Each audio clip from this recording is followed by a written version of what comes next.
Hey guys, welcome back to our channel. In today's tutorial video, I'm going to show you how to autosave your chats on Snapchat. On Snapchat, by default, all of your chats will be deleted once someone views them. But you can change this feature to save the text for a longer time. And I'm going to show you how to do that. Let's get started. So first of all, open Snapchat on your phone and be sure you're logged into your account. This is the camera of Snapchat. Now you'll have to go to the chat box, so for that tap on the chat icon at the bottom left corner of the screen. It is right beside the search icon. Once you reach the chat box, you'll simply have to open the chat of the person with whom you want to autosave the text. Now there are two ways to autosave any text. You can see a text here on the screen. If I simply tap on this text, then you'll see this kind of gray background on the text.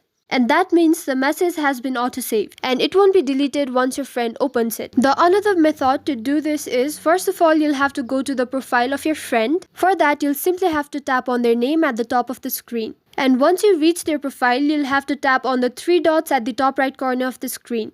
Then from this menu, go to Chat Settings.